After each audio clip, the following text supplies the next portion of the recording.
ভুয়ো নথি তৈরির অভিযোগ এক বাংলাদেশি সহ 3 জন গ্রেপ্তার। দক্ষিণ দিনাজপুর জেলা পুলিশ গোপন সূত্রে খবর পেয়ে হিলি থানার ত্রিমোহিনী এলাকা থেকে এক বাংলাদেশি নাগরিক সহ 3 জনকে গ্রেপ্তার করে। অভিযোগ, শ্যামকুমার সাহা নামে এক বাংলাদেশি নাগরিক অবৈধভাবে ভারতে প্রবেশ করে বসবাস করছিলেন। তাকে আশ্রয় দেওয়ার অভিযোগে অমৃত দাস নামের এক ভারতীয় নাগরিককেও গ্রেপ্তার করা হয়েছে। এছাড়া ভুয়ো প্যান কার্ড, আধার কার্ড ও ভারতীয় ব্যাংকের পাসবুক তৈরি করে দেওয়ার অভিযোগে হিলির কিসমত দাপট এলাকার বাসিন্দা অলোক পালকেও গ্রেপ্তার করেছে পুলিশ। 7 দিনের পুলিশ হেফাজতের আবেদন করে ধৃতদের আজ বালুরঘাট জেলা আদালতে পেশ করা হয়েছে। ঘটনার তদন্ত শুরু করেছে পুলিশ।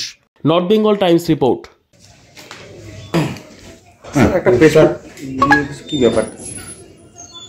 একটা গোপন সূত্রের ভিত্তিতে আমরা খবর পাই যে একজন বাংলাদেশি নাগরিক, সে আমাদের হিলি এলাকার ত্রিমোহিনীর এলাকায় বেশ কিছুদিন ধরে অবৈধভাবে থাকছে এবং এখানকার বিভিন্ন রকম কার্যকলাপের সাথে সে যুক্ত। সেই ইনফরমেশনের উপর ওয়ার্কআউট করতে গিয়ে আমরা জানতে পারি শ্যামকুমার সাহা, সে একজন বিডি ন্যাশনাল। প্রায় 4 বছর আগে সে আমাদের ইন্ডিয়ান টেরিটরিতে এসছে অবৈধভাবে। তাকে আমরা ইন্টারসেপ্ট করার পরে থরলি ইন্টারোগেট করা হয়। ইন্টারোগেশনে জানা যায় সে হিলি এলাকারই অমৃত দাস বলে একজন ব্যক্তি, তার বাড়িতেই শেল্টার নিয়েছে, তার ফিশ ফার্ম, সেখানে শেল্টার নিয়েছে এবং সেখানেই সে মাছের দেখাশোনার কাজে নিযুক্ত রয়েছে। তো আমরা এই অমৃত দাসকেও ডিটেইন করি এবং তাকে জিজ্ঞাসাবাদ করে জানা যায় যে তিনি এই ব্যক্তিকে শেল্টার দিয়েছিলেন। আরও ফার্দার ইন্টারোগেশনে আমরা যেটা জানতে পারি যে এই শ্যামকুমার সাহা এই অমৃত দাসের সহযোগিতায় তার আধার কার্ড এবং প্যান কার্ড তৈরি করেছেন ইন্ডিয়ান।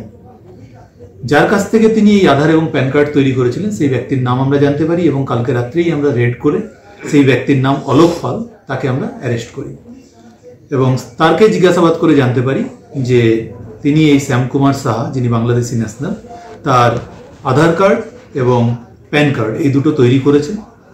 তার জন্য তিনি বেশ কিছু টাকা চার্জও করেছেন।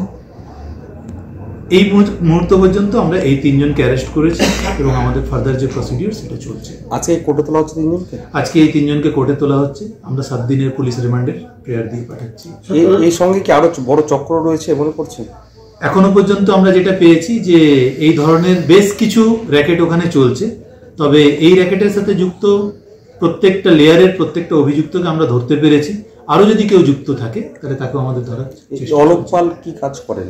যেটা জানা গেছে, অলোক পাল প্রাথমিকভাবে একজন ইন্ডিয়ান ব্যাংকের, আমাদের এখানে যে বালুরঘাটের বাস স্ট্যান্ডে ইন্ডিয়ান ব্যাংকের যে ব্রাঞ্চ আছে সেই ব্রাঞ্চের একজন ক্যাজুয়াল ওয়ার্কার হিসাবে কাজ করেন। তো সেখানে তিনি বিভিন্ন রকমের ডকুমেন্টস ভেরিফিকেশন বা ডকুমেন্টস তৈরি এই ধরনের কাজগুলো করেন। বাকি আরও তার ডিটেলস আমরা ডিউরিং পিসি পিরিয়ডে জানতে পারবো। কি উদ্ধার হয়েছে আপনারা বলতে? এখনো পর্যন্ত আমাদের সার্চ প্রসিডিওর চলছে, তো কমপ্লিট হলে আমরা আপনাদেরকে জানাবো। কি কি ধারা তোলা হচ্ছে? আপাতত আমাদের যেটা ফরেনার্স অ্যাক্টের যে কেস এবং ফরজারির যে কেসগুলো, সেই ধারাগুলোতেই এই কেসটা রুজু করে। যাকে ধরা হয়েছে সে কি এখানকার ডকুমেন্টস তৈরি করে ফেলেছিল?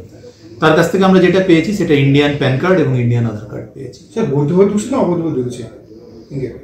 প্রাথমিক জিজ্ঞাসাবাদে তিনি স্বীকার করেছেন তিনি অবৈধভাবেই ভারতে প্রবেশ করেছেন।